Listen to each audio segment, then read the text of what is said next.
Hello, my name is Adam Shoup, and today I'm going to be speaking with you about how educators can help bridge the gap in technology integration. The organization for this presentation is St. Mary's Cathedral High School. The purpose of this presentation is to discuss how educators can foster an environment where adopters at all levels can utilize technology in their classrooms. Okay, for slide 2, for different types of adopters, Rogers described 5 different types. We have innovators, early adopters, early majority, late majority, and laggards. The best being innovators, the lowest being laggards. For innovators, the main concept behind that group is they're willing to experience new ideas. This also means they have more complex knowledge of technology. They're seen as leaders of innovation. They're more likely to adopt preventative, innovative measures. And then finally, they're going to be more likely to handle new technological struggles. For early adapters, they're most likely to hold leadership roles and give advice or information about innovation. So for this group, they're described as being essential link between the innovators receiving the ideas and then also holding a leadership role to pass on these different types of practices with their peers and organization. For early majority, they take more time to process new innovations and ideas compared to the previous 2 groups. And then finally, they do fall in the middle for adapting new innovations. For late majority, this group's described as being more skeptical. And the second bullet point, they're going to wait until others adapt to gain reassurance. So they want to make sure as they adapt different practices, they actually work. And then that final characteristic, it's shared with the laggards. This group is also going to wait to make sure the innovation actually works. But in addition to that, for the very first bullet point right here, they're going to serve no leadership role. So for this group, they're going to be very passive in that regard to innovation. They're not going to serve any leadership role in actually teaching others or applying it within their organization. Also, for this particular group, they're mainly going to, for the laggard group, they're mainly going to associate with other laggards, ones that are slow to adapt to change. And then also, they're going to be the first to make sure that innovation actually works. So this group, they're described as being more traditional. And then instead of just being very open to applying these different measures, they're going to wait. They're going to be the first ones to wait. And then finally, something that they share with the other previous 2 groups with early majority and late majority, their decision period is going to be long. So all 3 of the later groups, there's going to be a little more wait time before they actually apply these changes. Okay, for slide 3, for utilizing earlier adapters, the 3 groups for this section, it's innovators, early adapters, and then the early majority.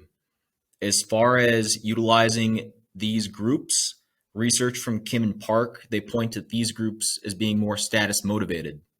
So the 3 objectives for these groups within utilizing them in an organization or system, I would have them assume a leadership role by leading through guidance and assistance to other lower groups as well as themselves, peer-to-peer interaction and feedback within the organization.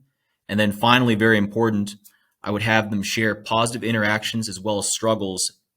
So this is important because we would find best practices to sustain, as well as possibly finding implementations to maybe improve upon or even some cases remove to improve the organization as a whole. And then down at the bottom for Christ's influence. So I listed Isaiah 41:10, "Fear not, for I am with you. Do not be dismayed, for I am your God. I will strengthen you and help you. I will uphold you with my righteous hand." So from my interpretation, this Bible verse, the scripture verse, it aligns with the goals I'd like to use with this group. It's basically paving the way for others. So just similar to how Christ, he would lead us, upholding us, giving us strength, I would like these upper tier groups to lead the lower groups as well. Okay, for slide 4, utilizing later adapters. This is talking about the late majority and laggards. So research from Kim and Park, they point to these groups as seeing status as less significant. This means when they do make change, they do it out of necessity or peer pressure. So they're not actively seeking these out. They're waiting for other groups to try these implementations and seeing if it works on their end before they apply them themselves.